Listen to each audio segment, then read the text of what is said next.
दोस्तों स्टडी 91 के online platform में आप सभी का बहुत बहुत स्वागत है। दोस्तों आज आप सभी के समक्ष अपनी हिंदी की सीरीज में एक नए लेक्चर को लेकर हाजिर हूं। जी हां दोस्तों, आज की जो हमारी क्लास है ये हिंदी साहित्य की क्लास है और आज हम लोग कवर करने वाले हैं हिंदी साहित्य के इतिहास से संबंधित ऐसे प्रश्न के बारे में हम लोग पढ़ेंगे जो परीक्षा में सबसे ज्यादा पूछे जाते हैं। ये सीरीज आपके लिए बहुत इंपॉर्टेंट होने वाली है।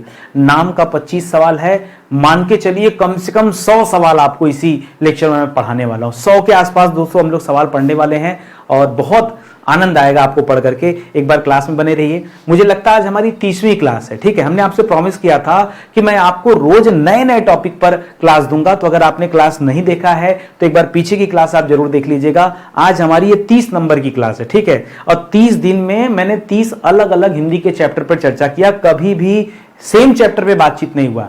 रोज एक नए टॉपिक के साथ आता हूं और वही 25 नए सवालों को लेकर हाजिर हो जाता हूं और जिस पे हम चर्चा करते हैं, विचार विमर्श करते हैं और इस तरह से हमारी क्लास चलती है, ठीक है। यदि आपको अच्छा लगे दोस्तों तो एक बार मौका दीजिए, हमारे पेड कोर्स को ज्वाइन कीजिए। कई बार बच्चे को लगता है कि यार नितिन सर तो हिंदी इतना अच्छा यूट्यूब पे पढ़ा रहे हैं, इसका मतलब है कि आप ट्रेलर देख करके खुश होने वाले बच्चे हैं। अगर ट्रेलर किसी पिक्चर का अच्छा लगता है तो आप पिक्चर जरूर देखना चाहिए आपको। तो अगर ये क्लास आपको पसंद आ रही है तो पेड बैच एक बार आप जरूर देखिए, क्योंकि पेड बैच में क्या है ना, सिस्टम से आपको क्लास मिलती है, विधिवत क्लास दी जाती है। और यहां तो 30 लेक्चर देख रहे हैं, यहां पर 175 लेक्चर आपको मिल जाएगा। कहां 30 कहां 175, कितना अंतर है। तो अगर आपका जल्द में एग्जाम होने वाला 4-6 महीने 8 महीने में, आप चाह रहे हैं कि नहीं पूरी हिंदी आपके दिमाग में बैठ जाए, तो ऐसे में बैच आपके लिए बड़ा कारगर साबित होगा। इसी तरह से हमारे पास संविधान का बैच भी है, सेम प्राइस में 699 रुपए में संविधान का बैच है। इससे कम प्राइस में पूरा संविधान आपको कोई पढ़ाने वाला नहीं है, ठीक है।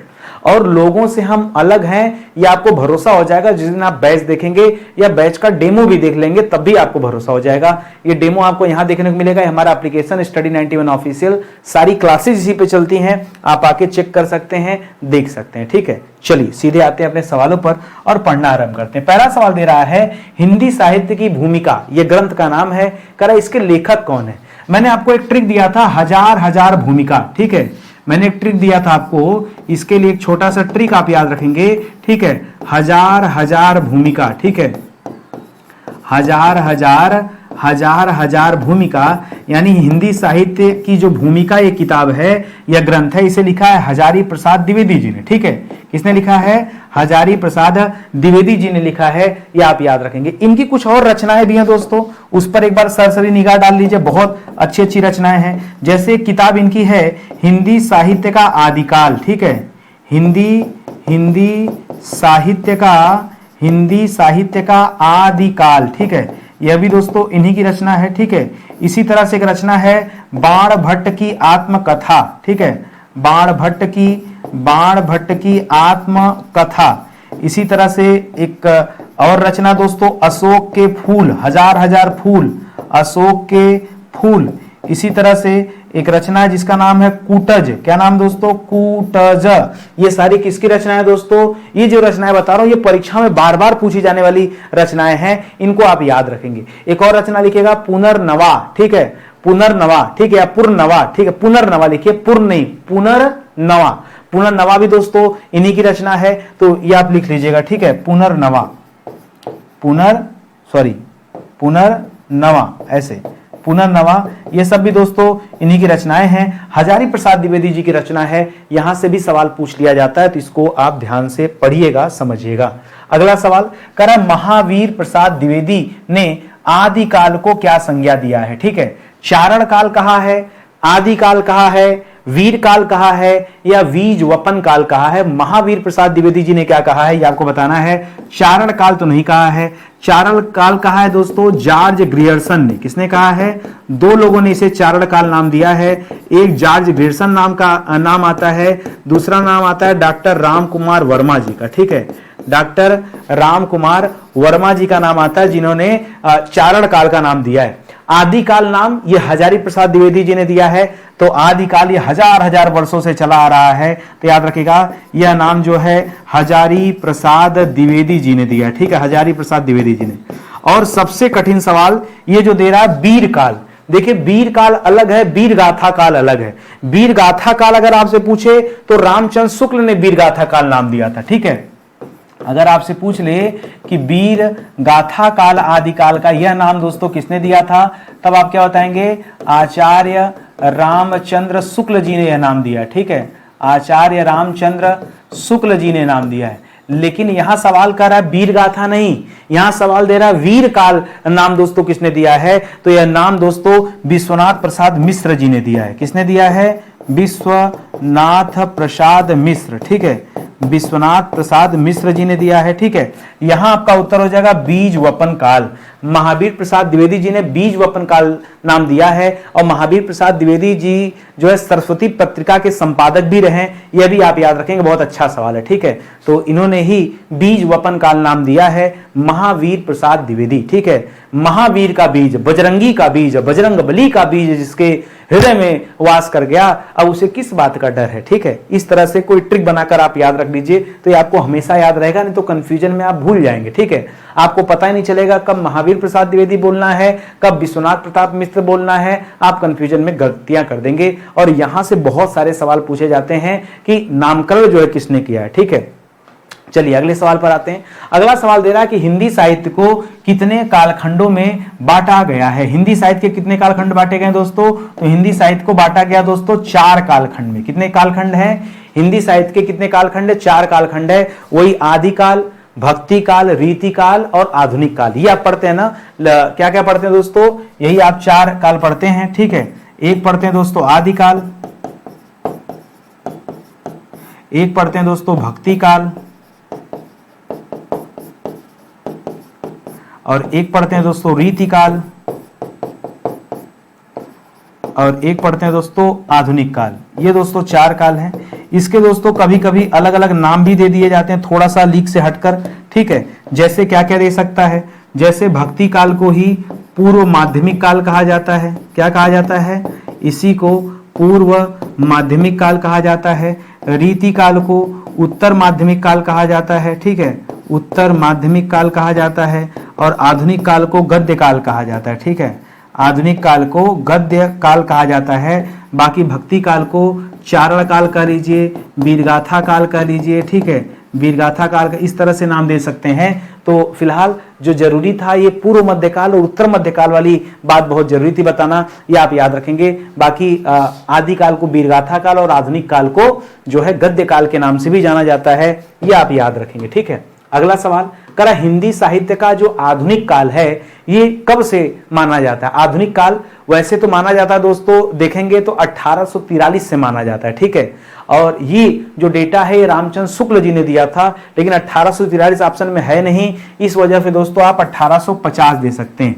अच्छा, मैं यहां बता दूं आचार्य रामचंद्र शुक्ल के अनुसार। ठीक है, अच्छा, अलग अलग राइटर ने अलग अलग माना भी है। ठीक है, रामचंद्र शुक्ल के अनुसार ये मानते हैं दोस्तों विक्रम संवत में डेटा देते हैं, विक्रम संवत 1900 को मानते हैं। ठीक है, विक्रम संवत 1900 है, तो अगर आप इसे ईस्वी में कन्वर्ट करेंगे तो ये बनेगा दोस्तों 1843 ईस्वी। ठीक है, तो कब माना जाता है 1843, और सबसे नियर बाई जो डेटा है वो 1850 का है, इसलिए आप इसे कर लीजिए, क्योंकि 1700, 1750, 1900 ये आपका बिल्कुल गलत ऑप्शन हो जाएगा। यहाँ पर ऑप्शन नंबर 1 जो है आपका सही जवाब होगा। ठीक है, ये हिंदी साहित्य का इतिहास है, क्योंकि ये साहित्य के सवाल हैं, तो साहित्य के सवाल मैंने काफी सोच विचार के रखे हैं कि कुछ फायदा आपको मिले। केवल हवा हवाई वाली क्लास न रहे, क्लास में दम भी होना चाहिए, कंटेंट में दम होना चाहिए, बच्चों को पढ़ते समय लगना चाहिए कि यार हम कुछ सीख रहे हैं, समझ रहे हैं। ठीक है, अगला सवाल देखिए, परीक्षा में मान लीजिए दे दिया कि निम्नलिखित में से कौन सा हिंदी साहित्य का काल विभाजन नहीं है।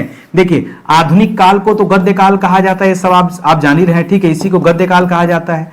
भक्ति काल को दोस्तों क्या कहते हैं, इसे पूर्व माध्यमिक काल कहा जाता है, ये भी आपने पीछे पढ़ा है। रीति काल को दोस्तों उत्तर माध्यमिक काल कहा जाता है, उत्तर माध्यमिक काल कहा जाता है। ठीक है, ये सब आपने पढ़ा है, लेकिन आपने कहीं पर संयुक्त काल नहीं पढ़ा होगा। इस नाम का कोई काल होता ही नहीं, संयुक्त काल। और आपसे पूछा कि कौन सा काल विभाजन नहीं है, तो याद रखेगा ऑप्शन नंबर डी, ये काल विभाजन नहीं, इस नाम का कोई काल नहीं होता है, इसके जगह आदि काल होता है। करा हिंदी साहित्य के इतिहास लेखन की परंपरा का सूत्रपात किसने किया? किसने पहली बार हिंदी साहित्य का इतिहास लिखा? सीधा सीधा ये मतलब है, हिंदी साहित्य का इतिहास लिखा किसने पहली बार? तो याद रखेगा, पहली बार लिखा था गारसा द तासी ने। जी हाँ दोस्तों, गारसा द तासी यह एक फ्रांसीसी व्यक्ति थे। क्या थे दोस्तों? यह एक फ्रांसीसी व्यक्ति थे और इन्होंने एक किताब लिखा दोस्तों, द ला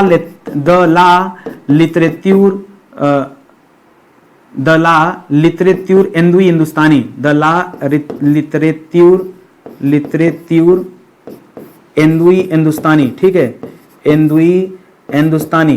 थोड़ा सा और लंबा नाम है, जब इसको और लंबा नाम इसका फुल फॉर्म लिखेंगे तो मिलेगा इस्तवार द ला लिटरेट्यूर, ठीक है, इस्तवार द ला लिटरेट्यूर, ठीक है,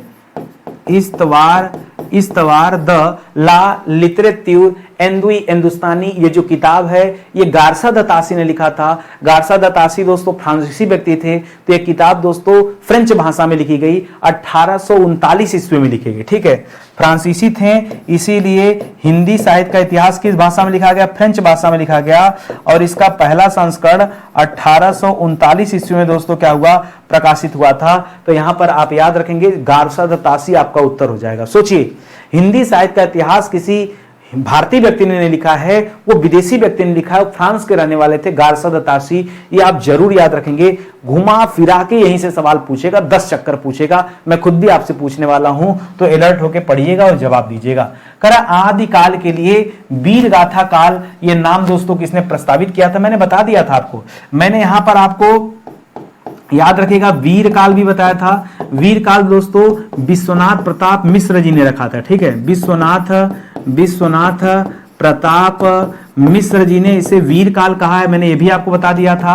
और राम कुमार वर्मा जो थे, डॉक्टर राम कुमार वर्मा, और इनके साथ ये और जॉर्ज ग्रियर्सन, ठीक है, ये और जॉर्ज ग्रियर्सन, ये दो लोग ऐसे थे दोस्तों, जॉर्ज ग्रियर्सन, ये दो लोग ऐसे थे जिन्होंने चारण काल कहा है। क्या कहा दोस्तों? इन्होंने चारण काल नाम दिया है, ठीक है।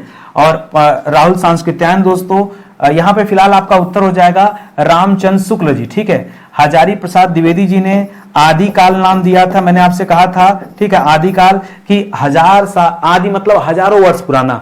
और ये जो राहुल सांकृत्यायन है, इन्हें घुमक्कड़ी कवि के नाम से जानते हैं और इन्होंने संक्रमण काल कहा है, ठीक है। इस काल को, आचारण काल को इन्होंने क्या कहा है? संक्रमण काल मत कहिए बल्कि सिद्ध सामंत काल कहिए, ठीक है। इन्होंने नाम दिया है सिद्ध सामंत काल, ठीक है, सिद्ध सामंत काल ये नाम दिया दोस्तों, राहुल सांकृत्यायन जी ने दिया है। घुमा फिरा के सवाल पूछेगा, ठीक है। रही बात वीर गाथा काल, तो याद रखेगा वीर गाथा काल जो नाम है ये रामचंद्र शुक्ल जी ने दिया है, ठीक है, रामचंद्र शुक्ल जी ने दिया है। परीक्षा के टाइम आप चेक करिएगा ना, हिंदी साहित्य के इतिहास से अगर सवाल न फंस जाए इस क्लास से तो बताइएगा, ठीक है। अगर आएगा तो फंसेगा, ये आप मान के रखिए। करा है हिंदी साहित्य के इतिहास का लेखन सर्वप्रथम किस भाषा में हुआ? क्या अंग्रेजी भाषा में लिखा गया? नहीं, सबसे पहले जो लिखा गया था वो फ्रेंच भाषा में लिखा गया था। किसने लिखा था दोस्तों? गारसा द तासी ने लिखा था। गारसा द तासी, क्योंकि यह फ्रांसीसी व्यक्ति थे तो इनको फ्रेंच आता था तो फ्रेंच में लिख दिया। उस किताब का नाम क्या था दोस्तों? इस्तवार द ला लिटरेट्यूर एंदुई हिंदुस्तानी, ठीक है, हिंदुस्तानी, ठीक है, एंदुई हिंदुस्तानी, ठीक है, ये नाम था उस किताब का जिसे गारसा द तासी ने लिखा था। तो यहां फ्रेंच कर लीजिएगा, बाकी जर्मनी, उर्दू और अंग्रेजी ये बिल्कुल गलत जवाब है। मैं आपको बार बार समझा रहा हूं। कब प्रकाशित हुआ दोस्तों ये किताब? इन्होंने कब प्रकाशित किया था?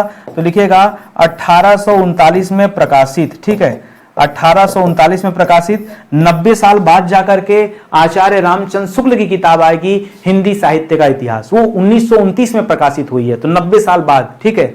तो ये 1839 में है, इस चीज को आप जो है विशेष रूप से ध्यान में रखेंगे। अगला सवाल करा हिंदुस्तानी साहित्य का इतिहास लिखने वाले गारसा द तासी ये किसके विद्वान थे? क्या अंग्रेजी भाषा के विद्वान थे? नहीं, ये फ्रांसीसी भाषा जानते थे, ठीक है। और इन्होंने जो किताब लिखा है, फिर से लिखिए, इस्तवार, बार बार लिखेंगे याद हो जाएगा, इस्तवार द ला लिटरेट्यूर एंदुई हिंदुस्तानी, ठीक है, एंदुई हिंदुस्तानी, ठीक है, एंदुई हिंदुस्तानी, यह दोस्तों इनके द्वारा लिखी गई किताब का नाम था, जो 1839 में क्या हुई है, प्रकाशित हुई है। जितना बार लिखेंगे उतना ज्यादा चांस रहेगा याद होने का। तो अब घुमा फिरा के चाहे जैसे सवाल थे गारसादा तासी से, आपको हमेशा याद रखना है, ठीक है। अगला सवाल देखिए दोस्तों, करा हिंदी साहित्य के इतिहास को व्यवस्थित रूप देने का श्रेय दोस्तों किसे दिया जाता है, किसने इसे व्यवस्थित रूप दिया। तो जब ये व्यवस्थित रूप दे दे तब दोस्तों ये भारती का नाम बताएगा, और भारतीय व्यक्ति हैं दोस्तों आचार्य रामचंद्र शुक्ल, ठीक है। शिव सिंह सेंगर की रचना का नाम है शिव सिंह सरोज, ठीक है। इनकी जो रचना है, इनकी रचना का नाम है शिव सिंह सरोज ग्रंथ है जो इन्होंने लिखा है। आचार्य रामचंद्र शुक्ल ने व्यवस्थित रूप दिया, ठीक है। और रामचंद्र शुक्ल जी ने लिखा हिंदी साहित्य का इतिहास, ठीक है। क्या लिखा, हिंदी साहित्य का इतिहास ग्रंथ लिखा है, और ये लिखा है 1939 में प्रकाशित हुआ है, ठीक है। तो याद रखेंगे, ठीक है। और बाकी जो ऑप्शन दे रहा है दोस्तों, जॉर्ज गेर्सन मिस्र बंधु, गलत हो जाएगा। जॉर्ज गेर्सन दोस्तों इन्होंने कालक्रम के अनुसार पहली बार हिंदी साहित्य का इतिहास लिखा, तो जब कालक्रम देगा तब लिखेगा। अब मिस्र बंधु ने मिस्र बंधु विनोद की रचना की, ठीक है। मिस्र बंधु विनोद, परीक्षा में सवाल आता है कि मिस्र बंधु ने किसकी रचना किया है, तो क्या बताएंगे, इनके द्वारा जो लिखा गया ग्रंथ था वो था मिस्र बंधु विनोद, ठीक है। मिस्र बंधु विनोद, ये ग्रंथ का नाम था। मिस्र बंधु तीन भाइयों का नाम था, ठीक है। गणेश बिहारी, श्याम बिहारी और सुखदेव बिहारी, इसीलिए इनको मिश्र बंधु कहा जाता है, ये आप याद रखेंगे। फिलहाल उत्तर जो है आपका बी वाला सही हो जाएगा। करा रामचंद्र शुक्ल का हिंदी साहित्य का इतिहास मूलतः किस कृति की भूमिका के रूप में लिखा गया था, तो याद रखेगा यह मूलतः दोस्तों भूमिका के रूप में लिखा गया था। भूमिका किसकी, तो हिंदी शब्द सागर की भूमिका, ठीक है। हिंदी शब्द सागर की भूमिका के रूप में, ठीक है, भूमिका के रूप में पूरा एक ग्रंथ की रचना दोस्तों कर दिया गया था 1929 में। कब किया गया था, 1929 में लाके प्रकाशित किया गया, ये आप याद रखेंगे। ये हिंदी कोविद रत्नमाला जो दोस्तों ये बाबू श्याम सुंदर दास की रचना है। किसकी रचना है, बाबू श्याम सुंदर दास, सुना होगा नाम, ठीक है। बाबू श्याम सुंदर दास की रचना है हिंदी कोविद रत्नमाला, ठीक है। और जो नीचे दे रहा दोस्तों हिंदी विश्वकोश, इसको नागरी प्रचारणी सभा जो थी काशी की, इसने प्रकाशित किया हुआ था, ठीक है। काशी की नागरी प्रचारणी सभा, ठीक है।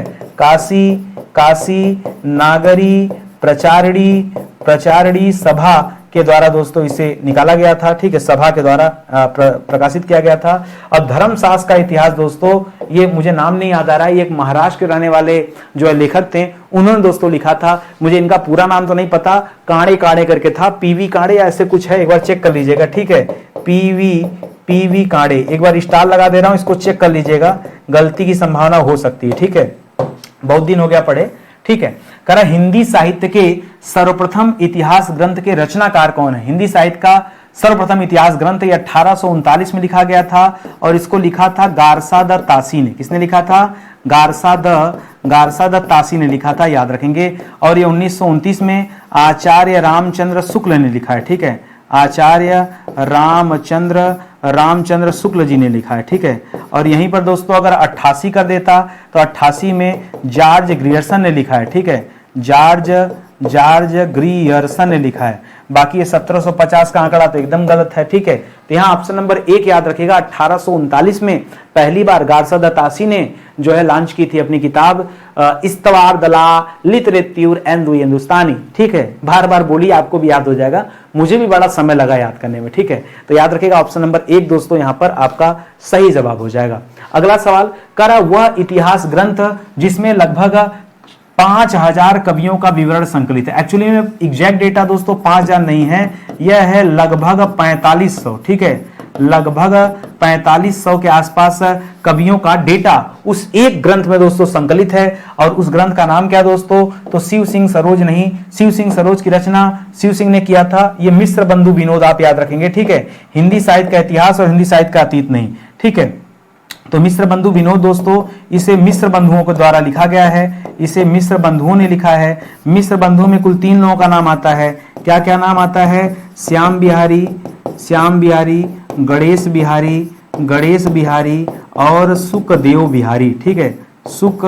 सुखदेव बिहारी, ठीक है, सुखदेव बिहारी, ये आप याद रखेंगे, ठीक है। तो इन्होंने लगभग 4500 कवियों का संकलन किया था, जो कि बहुत पुराने कवि थे, इस चीज को याद रखेंगे, बहुत अच्छा सवाल है। और ये जो रचना थी दोस्तों, इसको 4 भागों में प्रकाशित किया गया। इसका पहला, दूसरा, तीसरा खंड 1913 में एक साथ प्रकाशित हुआ था, ठीक है। लिखिएगा भाग भाग भाग भाग 1, 2, 3, यह एक साथ दोस्तों 1913 में प्रकाशित हुआ है। और भाग 2 जो है दोस्तों, भाग 4 2 कहें करेंगे, ठीक है, भाग 4 जो है ये 1934 के आसपास दोस्तों प्रकाशित हुआ है। ये जो मिस्र बंधु विनोद वाली रचना है, मैं उसकी बात कर रहा हूं, तो इसको याद रखेंगे। केवल चौथा भाग जो था, भाग 4 नहीं लिखा ना, भाग 4, ठीक है। तो 3 भाग जो है एक साथ प्रकाशित किए गए हैं, अब बाकी एक भाग अलग से किया गया था। तो यह भी याद रखेंगे, मिस्र बंधु विनोद की रचना, मिस्र बंधु विनोद, यह इसकी रचना मिस्र बंधुओं ने किया हुआ था, यह आप याद रखेंगे। कर हिंदी साहित्य के आरंभिक काल को आचार्य रामचंद्र शुक्ल ने क्या कहा है? तो आदि काल जो नाम दिया दोस्तों, यह हजारी प्रसाद द्विवेदी जी ने दिया है। मैंने पहले कहा था हजार वर्ष पुराना, तो इसे याद रख सकते हैं। चारण काल दोस्तों, ये जॉर्ज ग्रियर्सन का नाम आता है, ग्रियर्सन का नाम आता है, जॉर्ज ग्रियर्सन। और राम कुमार वर्मा का नाम आता है, डॉक्टर राम कुमार वर्मा, इनका नाम आता है। वीर गाथा काल आपका सही जवाब हो जाएगा, याद रखेंगे, ठीक है। सिद्ध सामंत काल, ये राहुल सांकृत्यायन ने नाम दिया, ठीक है। सिद्ध सामंत काल, ये राहुल सांकृत्यायन के द्वारा ये नाम दिया गया था। ये सब पीछे पढ़ा दिया हूं, और ऐसे ही दोस्तों सवाल पूछा जाता है, तो इसको विधिवत पढ़ लीजिए। और आगे मेरी कोशिश ये रहेगी कि मैं आदिकाल का अलग एक लेक्चर दूंगा, भक्ति काल का एक अलग लेक्चर दूंगा, रीति काल का अलग दूंगा, और आधुनिक काल का अलग दूंगा। यानी 4-5 लेक्चर में हम लोग हिंदी साहित्य को पढ़ेंगे, विधिवत पढ़ा जाएगा। हमने आपसे प्रॉमिस किया कि हम टॉपिक रोज चेंज करेंगे, तो पर डे हमारी टॉपिक चेंज होगी, ठीक है। तो इस चीज को याद रखेंगे। यहां सी वाला दोस्तों आपका जवाब हो जाएगा, ठीक है। अगला सवाल, करा किस काल को गद्य काल के नाम से जाना जाता है? ये तो हम लोग पढ़ ही चुके हैं, ठीक है। वीर गाथा काल जो है दोस्तों, यह आदि काल को कहा जाता है। किसे कहा जाता है? अब चाहे इसे आदि काल कहिए, चाहे आप इसे चारण काल कहिए, चाहे आप इसे प्रारंभिक काल कहिए, ऐसे कई सारे नाम है, ठीक है। रीति काल को दोस्तों क्या कहा जाता है? उत्तर मध्य काल कहा जाता है। क्या कहा जाता है? इसे उत्तर मध्य काल कहा जाता है। भक्ति काल को दोस्तों पूर्व मध्य काल कहा जाता है, पूर्व मध्य काल कहा जाता है।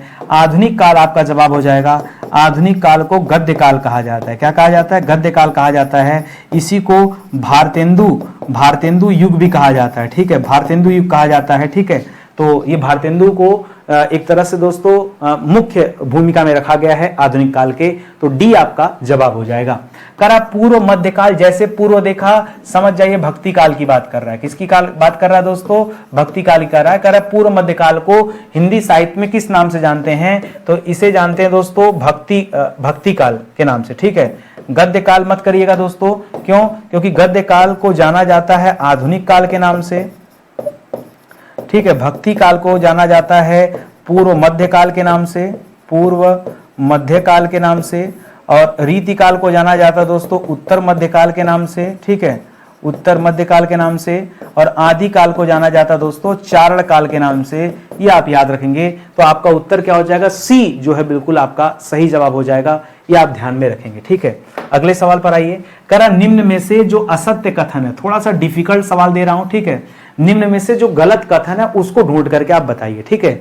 करा आचार्य रामचंद्र शुक्ल का इतिहास ग्रंथ जो था, ये 1929 में प्रकाशित हुआ था। ये बात सही है कि गलत? ये बिल्कुल सत्य लिखा हुआ दोस्तों, ये सत्य लिखा हुआ है, ये आप याद रखेंगे। और इनके ग्रंथ का नाम था हिंदी साहित्य का इतिहास, ठीक है। इनके ग्रंथ का नाम क्या था दोस्तों? हिंदी साहित्य का इतिहास ग्रंथ, ठीक है। हिंदी साहित्य का इतिहास, ये दोस्तों इनके द्वारा लिखे गए ग्रंथ का नाम था, ये आप याद रखेंगे। करा हिंदी साहित्य का आदिकाल, ठीक है। ये जो ग्रंथ है दोस्तों हिंदी साहित्य का आदिकाल, ये डॉक्टर नगेंद्र की रचना नहीं है, ठीक है। इस वजह से दोस्तों यह असत्य हो गया, और यही आपका जवाब हो जाएगा। ये और पूछा था कौन सा गलत है? ये आदिकाल वाली मैंने कहा था हजारी प्रसाद द्विवेदी जी की रचना है, ये आपको पता होगा, ठीक है, ठीक है। किसकी रचना दोस्तों? यह हजारी प्रसाद द्विवेदी जी की, हजारी प्रसाद द्विवेदी जी की दो रचनाएं हैं, एक हिंदी साहित्य का आदिकाल और एक हिंदी साहित्य की भूमिका, ये दोनों याद रखेंगे। तो इनकी दो रचनाएं हैं, एक भूमिका वाली रचना थी और एक आदिकाल वाली रचना थी, ठीक है, एक आदिकाल वाली रचना थी। ये दो रचनाएं दोस्तों इनकी रही है, ये आप याद रखेंगे, ठीक है। अच्छा सवाल है, मिल गया आपको उत्तर। शिव सिंह सरोज में लगभग 1000 कवियों का विवरण है, ठीक है। शिव सिंह सरोज की रचना शिव सिंह सेंगर ने किया था, ठीक है। ये ग्रंथ का नाम है दोस्तों, ये ग्रंथ का नाम है। और इसके रचनाकार कौन दोस्तों, इसके रचनाकार जो हैं ये शिव सिंह सेंगर जी हैं। कौन है, शिव सिंह सेंगर ने इसकी रचना किया हुआ है, याद रखेंगे। गारसा दत्तासी ने हिंदी साहित्य का इतिहास का प्रथम लेखक कहा जाता है इन्हें, क्योंकि दोस्तों इन्होंने 1839 में ही प्रकाशित कर दिया था, ठीक है। पुस्तक का नाम है इस्तवार द ला लिटरेत्यूर एंदुई हिंदुस्तानी, ठीक है, एंदुई हिंदुस्तानी, ठीक है, हिंदुस्तानी, यह दोस्तों रचना का नाम है। फ्रांसीसी भाषा में यह किताब लिखी गई थी। फिलहाल आपसे पूछा कौन सा असत्य है, तो याद रखिएगा ऑप्शन नंबर बी जो दिया गया असत्य है, क्योंकि डॉक्टर नगेंद्र की रचना नहीं है। सिंपल सी बात है, बस इतना मुद्दे की बात हमें करना था, ठीक है। आगे देखिए, कह रहा निम्न में से अशुद्ध मिलान को छांटिए, जो गलत दिया है उसको आप जो है छांटना आपको। कह रहा शिव सिंह सरोज ने की रचना के रचनाकार दोस्तों शिव सिंह सेंगर जी हैं, बिल्कुल सही है, ठीक है। याद रखेंगे इधर साइड दोस्तों ये ग्रंथ का नाम दिया है, ठीक है। ये क्या दिया दोस्तों, इधर साइड ये ग्रंथ का नाम दे रहा है और इधर साइड ग्रंथ के लेखक का नाम दिया है, ये आपको पहचानना है। तो शिव सिंह सरोज के रचनाकार हैं शिव सिंह सेंगर जी, ये बिल्कुल सही है। क्या यह सत्य है कि नहीं, बिल्कुल, ये जो दिया है ये बिल्कुल सत्य है। राजस्थानी भाषा और साहित्य मोतीलाल मिनारिया, ठीक है, मिनारिया ने लिखा है, यह भी दोस्तों सत्य है, ठीक है। हिंदी साहित्य का वैज्ञानिक इतिहास जॉर्ज ग्रियर्सन और हिंदी साहित्य का वैज्ञानिक इतिहास गणपत चित्रगुप्त, ये जॉर्ज ग्रियर्सन की रचना नहीं है, ठीक है। ये किसकी रचना दोस्तों, एक देखिए दोनों में एक ही रचना है, वैज्ञानिक इतिहास वैज्ञानिक इतिहास, तो एक ही व्यक्ति लिख सकता है ना, तो डॉक्टर गणपत चंद्रगुप्त जी ने लिखा है। अब सवाल ये आता है कि ये जॉर्ज ग्रियर्सन ने क्या लिखा है, इन्होंने कालक्रम के अनुसार ग्रंथ लिखा था, the modern vernacular literature of Hindustan, ठीक है। जॉर्ज ग्रियर्सन ने लिखा द मॉडर्न वर्नाक्यूलर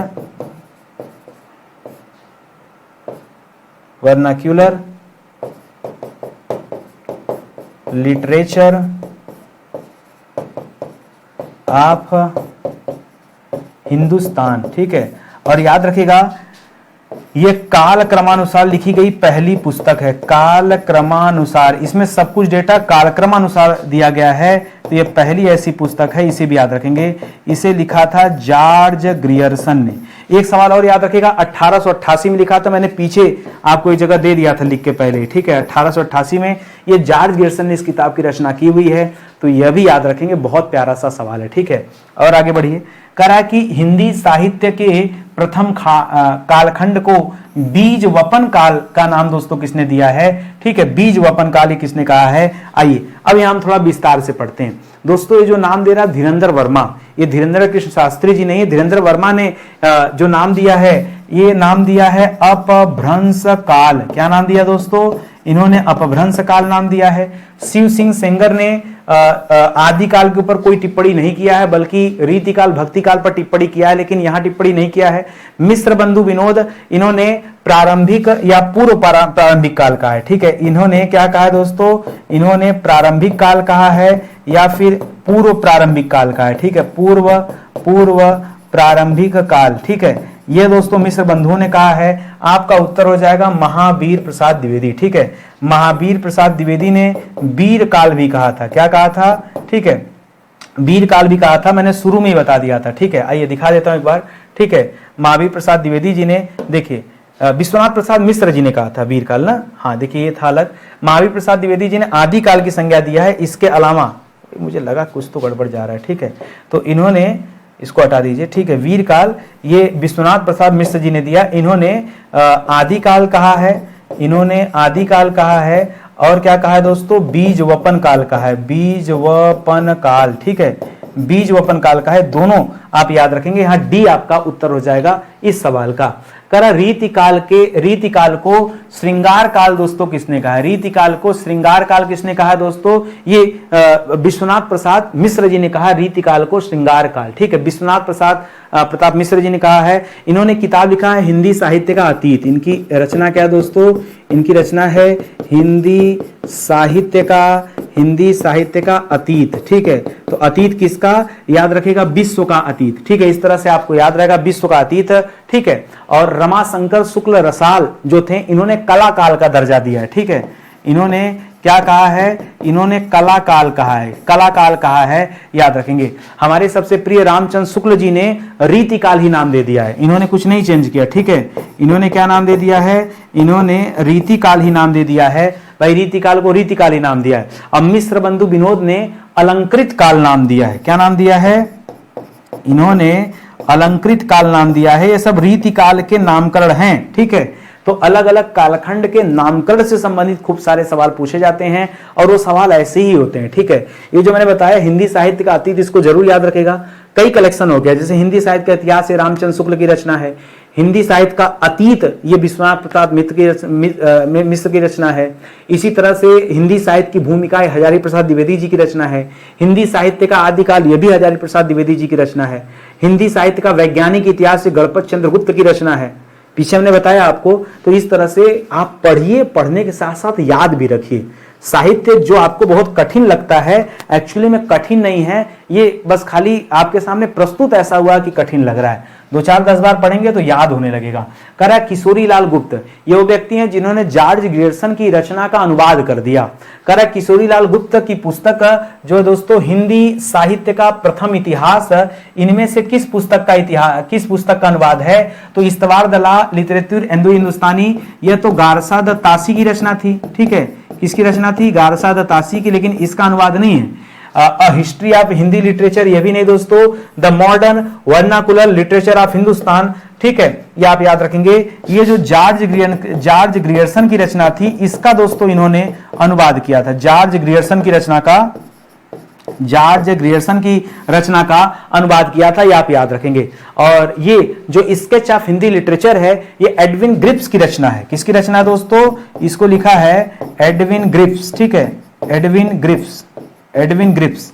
और हिस्ट्री ऑफ हिंदी लिटरेचर दोस्तों किसने लिखा है? एक बार आप ढूंढ के कमेंट करके बताइएगा, मुझे ध्यान नहीं आ रहा है, कुछ अजीब सा नाम है इनका। ठीक है, a history of Hindi literature आ जाएगा तो बता दूंगा जरूर से। ठीक है, तो इसको इतना आप जरूर याद रखिएगा। ठीक है, चलिए आगे बढ़ते हैं। बहुत अच्छा सा नाम है, उसमें अंग्रेजी का वर्णमाला ही है। ठीक है, चलिए आ जाएगा ध्यान में तो चर्चा कर देंगे। ठीक है, करा हिंदी साहित्य के आदिकाल को इनमें से किस ने सिद्ध सामंत काल नाम दिया? दोस्तों तो पहले बता दिया था, सिद्ध सामंत काल नाम दिया है राहुल सांकृत्यायन ने, जबकि रामकुमार वर्मा ने इसे क्या कहा दोस्तों? इसे चारण काल नाम दिया है। क्या नाम दिया? चारण काल नाम दिया है। ठीक है, तो ये आप याद रखेंगे। और हजारी प्रसाद द्विवेदी जी ने इसे आदिकाल नाम दिया था। ठीक है, आदिकाल नाम दिया था। एक सवाल ये आता है जो बाबू श्याम सुंदर दास, पीछे मैंने बताया था बाबू श्याम सुंदर दास के बारे में। ठीक है, इन्होंने क्या नाम दिया दोस्तों? तो एक बार ये भी आप कमेंट कर, देखिए वो याद आ गया मुझे, FEK। ठीक है, FEK राइटर का नाम है यार। ठीक है, एक बार आप चेक कर लीजिएगा, अलग पेन से लिख दे रहा हूं, पता नहीं सही है कि गलत है। FEK ने दोस्तों ये हिस्ट्री ऑफ हिंदी लिटरेचर दोस्तों लिखा है। होता रहता है। ठीक है, देखिए मैं कोई गूगल तो हूं नहीं, तो कभी कभी ऐसे तथ्य आ जाते हैं जो स्किप हो जाते हैं दिमाग से। और इसका नाम भी ऐसा है दोस्तों, फेक। ठीक है, अब याद रहेगा फेक। फेक में ऐसा ना या फेक ही याद हो जाए, फेक में FEK याद रखेंगे। ठीक है, चलिए आगे बढ़ते हैं, अगला सवाल देखते हैं। ठीक है, अच्छा, ये जो बाबू श्याम सुंदर, ये इन्होंने वीर गाथा युग कहा था। वीर गाथा काल की जगह इन्होंने क्या कहा था? इन्होंने वीर गाथा युग कहा है दोस्तों, याद रखेंगे। जबकि वीर गाथा काल जो है, वीर गाथा काल जो है दोस्तों, ये रामचंद्र शुक्ल जी ने कहा है। किसने कहा है? यह रामचंद्र शुक्ल जी ने कहा है, ये आप याद रखेंगे। ठीक है, चलिए आगे बढ़ते हैं। अगला दे रहा दोस्तों हिंदी साहित्य का आलोचनात्मक इतिहास। ये आलोचनात्मक इतिहास, या आलोचनात्मक शब्द जरूर याद रखेंगे, ठीक है। करा ये दोस्तों किसने लिखा है, तो आलोचनात्मक इतिहास लिखा डॉक्टर रामकुमार वर्मा जी ने। किसने लिखा दोस्तों, रामकुमार वर्मा जी ने, डॉक्टर नगेंद्र ने नहीं, राहुल सांकृत्यायन, और ये सब गलत हो जाएगा। तो आलोचनात्मक इतिहास की रचना ये रामकुमार वर्मा जी ने किया था, और 1929 9 साल बाद 29/10/39 में, ठीक है। ये 1929 क्या है, 1929 में हिंदी साहित्य का इतिहास लिखा था किसने, उन्होंने लिखा था रामचंद्र शुक्ल जी ने। 1839 में गारसा दत्तासी ने लिखा था इस्तवार दलाल लिटरेचर इंडो हिंदुस्तानी, ठीक है। उसके 99 साल बाद, यानी 1938 में, 1939 कर देते तो 100 साल हो जाता, 99 साल बाद ये आलोचनात्मक इतिहास लिखा है, और ये लिखा है डॉक्टर रामकुमार वर्मा ने। और डॉक्टर नगेंद्र की रचना है रीति काव्य की भूमिका। ये रचना का नाम इनके है रीति काव्य की भूमिका, ठीक है। हिंदी साहित्य के इतिहास की भूमिका नहीं, रीति काव्य की भूमिका। यह दोस्तों किसकी रचना है, यह रचना है डॉक्टर नगेंद्र की, ठीक है। इसी तरह से राहुल सांकृत्यायन लिखा हिंदी काव्य धारा, ठीक है। इनकी एक रचना है हिंदी काव्य धारा, ठीक है। ये रचना है जो है राहुल सांकृत्यायन जी का। और हिंदी भाषा की उत्पत्ति ये लिखा है महावीर प्रसाद द्विवेदी जी ने, ठीक है। हिंदी भाषा की उत्पत्ति, ठीक है। तो इस तरह से दोस्तों जितना ज्यादा हो सके उतना आप रिवीजन पे फोकस करिए, सब अपने आप जो है तैयार हो जाएगा, ठीक है। आगे बढ़ते हैं। कह रहा निम्न में से कौन सी पुस्तक हजारी प्रसाद द्विवेदी जी की नहीं है, ठीक है। हिंदी साहित्य की भूमिका हजार भूमिका, मैंने बताया था आपको फार्मूला कि आप याद रखेंगे हजार भूमिका, ठीक है। तो ये तो दोस्तों बिल्कुल सही हो जाएगा। रीति काव्य की भूमिका दोस्तों ये डॉक्टर नागेंद्र की रचना है। किसकी रचना है, अभी थोड़ी देर पहले बताया, ठीक है। तो ये आपका उत्तर हो जाएगा। हिंदी साहित्य का आदिकाल, यह भी दोस्तों हजारी प्रसाद द्विवेदी जी की रचना है। हिंदी साहित्य उद्भव और विकास, यह भी रचना है। इसके अलावा याद रखेगा इनकी रचना का एक नाम है कुटज, इनकी रचना का एक नाम है पुनर्नवा, ठीक है। इनकी रचना का एक नाम है बाण भट्ट की आत्मकथा, ठीक है। बाण भट्ट की आत्मकथा, ये सब दोस्तों इनकी रचनाओं के नाम हैं। इसको आप जरूर याद रखेंगे। ये डॉक्टर नगेंद्र वाली जो रचना है ये 1949 में दोस्तों प्रकाशित हुई, ठीक है। डॉक्टर नगेंद्र ने जो निकाला ये 1949 में प्रकाशित हुई, 20 साल बाद, ठीक है। 1929 में हिंदी साहित्य का इतिहास लिखा गया, उसके 20 साल बाद दोस्तों डॉक्टर नगेंद्र वाली रचना आई है रीति काव्य की भूमिका, ठीक है। तो इसको आप याद रखेंगे। फिलहाल ऑप्शन नंबर बी आपका जवाब हो गया। आगे दे रहा दोस्तों कि काल क्रमानुसार लिखा गया हिंदी साहित्य का ग्रंथ, ठीक है। तो काल क्रमानुसार जो ग्रंथ लिखा गया दोस्तों वो लिखा गया the modern vernacular literature of Hindustan, जो लिखा गया था जॉर्ज ग्रियर्सन के द्वारा। किसके द्वारा, जॉर्ज ग्रियर्सन के द्वारा लिखा गया था, ये आप याद रखेंगे, ठीक है। और बाकी शिव सिंह सरोज जो ग्रंथ है दोस्तों ये लिखा है शिव सिंह सेंगर ने, ठीक है। शिव सिंह सेंगर ने लिखा है, ये आप याद रखेंगे। इस्तवार दलाल लिटरेचर, ये ग्रंथ जो है दोस्तों गारसा द तासी ने फ्रेंच भाषा में लिखा था। पहले जरूर था लेकिन कालक्रमानुसार दोस्तों नहीं लिखा गया था, ये आप याद रखेंगे, ठीक है। और ये वाला जो जॉर्ज ग्रियर्सन ने लिखा है दोस्तों ग्रंथ, ये 1888 ईस्वी में लिखा गया था, जबकि गारसा द तासी ने जो लिखा था ये 1839 ईस्वी में ही जाके लिख दिया था। तो याद रखिएगा कभी काल क्रमानुसार दे दे, पहला दे दे तो गारसा द तासी वाला बताइएगा, काल क्रमानुसार दे दे तो चौथा वाला ऑप्शन आप बताइएगा। ये जो the modern vernacular literature of Hindustan जो है आप ये जवाब दीजिएगा, ये आप ध्यान में रखेंगे, ठीक है। तो इसी के साथ दोस्तों आज का हमारा ये सेशन समाप्त होता है, ठीक है। दोस्तों एक बात कहना चाहूंगा, आपकी अपनी हिंदी की किताब ये लॉन्च हो चुकी है, तो परचेज कर लीजिए। 632 पेज की किताब है, बहुत बढ़िया किताब है। इससे आप तैयारी करेंगे तो मुझे लगता है बहुत बढ़िया तैयारी हो जाएगी आपकी। और इस चैप्टर में दोस्तों सवाल कितने दिए गए तो भी मैं आपको बता दूं। इस चैप्टर में टोटल जो आप चैप्टर पढ़ रहे हैं, इस चैप्टर में कम से कम आपको सवाल दिया गया 369 सवाल। कितना, 369 सवाल। यार इतने सवाल की प्रैक्टिस कर लेंगे तो हिंदी में कुछ छूटेगा? कुछ नहीं छूटने वाला है। और अगले 4-5 दिनों तक हम और भी विधिवत जो है हिंदी साहित्य की क्लास लेने वाले हैं, तो उसके लिए आप सभी अलर्ट हो जाएगा, ठीक है। और किताब और कोर्स ये दोनों आपके पास होना चाहिए। तो जुड़िए हमारे साथ, एक बार संविधान की क्लास देखिए और मॉडर्न हिस्ट्री की क्लास हमारे पास है, एंशिएंट की भी है, मिडावल की भी है, कंप्लीट हिस्ट्री का बैच भी है। यूपी स्पेशल का दोस्तों बैच चल रहा, जो कोई यूपी स्पेशल पढ़ना चाहता, आपके लिए जरूरी सूचना दे दूं मैं, यूपी स्पेशल के बैच में मैंने क्विज फ्री कर रखा है। पेड क्लास में, पेड क्लास का आधा से ज़्यादा मैटर मैंने फ्री कर दिया, ठीक है। तो वो ज़्यादा समय तक फ्री रहने वाला नहीं है। अब ये वीडियो न जाने आप कब देख रहे हैं, लेकिन वो ज़्यादा समय तक फ्री नहीं रहेगा। तो आपको करना कुछ नहीं है, सिर्फ ये आपको एप्लीकेशन डाउनलोड करना है, रजिस्टर कर देना अपने आप को एक बार, और पेड कोर्स के सेक्शन में आकर यूपी स्पेशल में जाकर आप क्विज वाले सेक्शन में चले जाइएगा। इतना बढ़िया क्वेश्चन आंसर कराया ना, फैन हो जाएंगे आप पढ़ करके, ठीक है। दिल फ्री में तो पढ़ सकते हो ना, अगर आपके जेब से पैसा ना जाए तो पढ़ सकते हो कि नहीं। तो एक बार आके पढ़ना दोस्तों, ये आपके लिए सीक्रेट था। जो पूरी क्लास देखा होगा वही सूचना को पाएगा, जो बीच में भाग गया होगा उसे पता ही नहीं चलेगा कि नितिन सर ने क्या फ्री दिया, ठीक है। तो आप क्लास में बने रहिए, तो आपको इसी तरह से कुछ ना कुछ मिलता रहेगा, ठीक है। बाकी हमारा हेल्पलाइन नंबर है, कहीं कोई जानकारी चाहिए, कुछ पूछना हो तो आप संपर्क कर सकते हैं, ठीक है। मिलते हैं दोस्तों अगले लेक्चर में, तब तक के लिए बहुत बहुत धन्यवाद आप सभी का। जय हिंद, जय Bharat, thank you so much. अच्छी लगी हो क्लास दोस्तों तो लाइक कमेंट शेयर जरूर कीजिएगा, निवेदन आप सभी से, ठीक है। धन्यवाद।